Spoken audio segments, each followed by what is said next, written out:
In this material world, when the conditioned soul forgets his relationship with the Supreme Personality of Godhead and does not care for Krishna consciousness, he simply engages in different types of mischievous and sinful activities.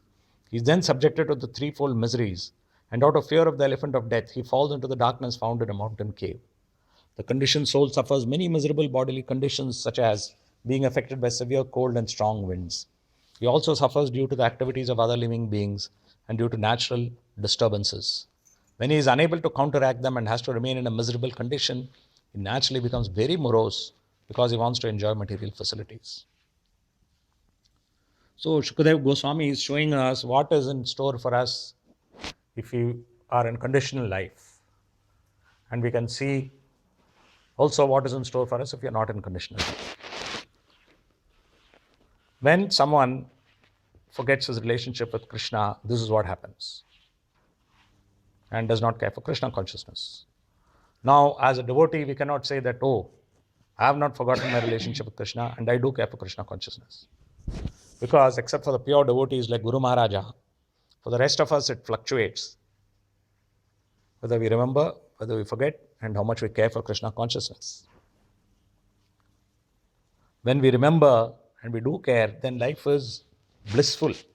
It's completely nice when we remember Krishna and we care for Krishna consciousness.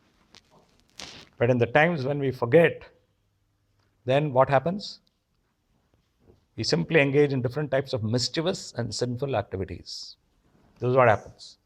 That means, of course, we may say, no. I'm a good person. I'm in mode of goodness. I will never do such things. Well, mode of goodness is also, in a way, mischievous and sinful, because in mode of goodness, you are forgetting Krishna and keeping yourself at the center and making yourself as a doer of good. We ourselves become our own standard of what is goodness, and then we do this, and then we feel very proud. So, is this not mischievous?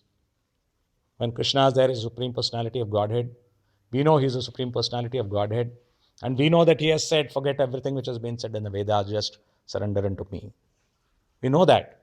But instead of surrendering unto Him, staying always in the association of devotees, following all His instructions, being completely surrendered to our Guru, when we do other things, then that means we are mischievous.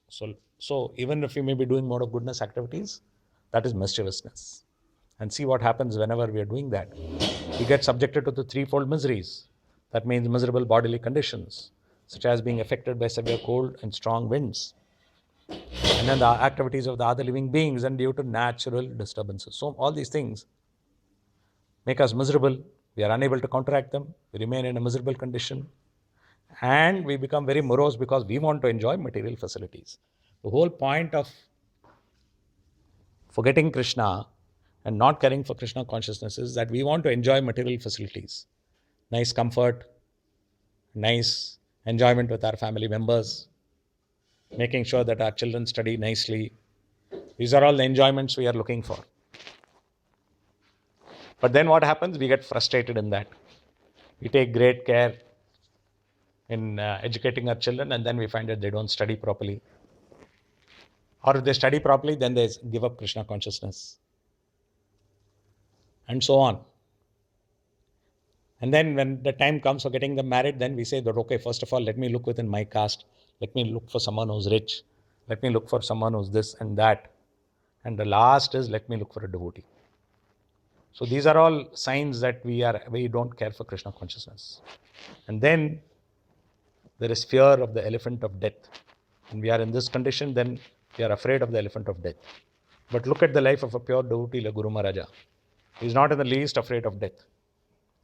During the time when he had his spontaneous hemorrhage stroke, when he is supposed to have actually left his body, according to all the doctors, then he was actually engaged in a conversation with Prabhupada and Krishna. Krishna saying, you please come.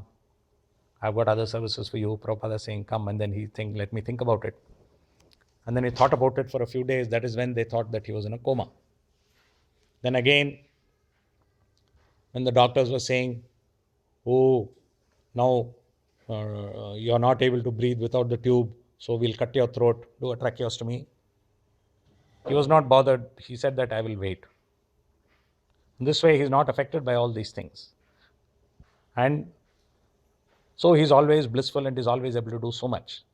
The reason why we are not able to do much is because we don't care for Krishna consciousness, but we want to enjoy material facilities.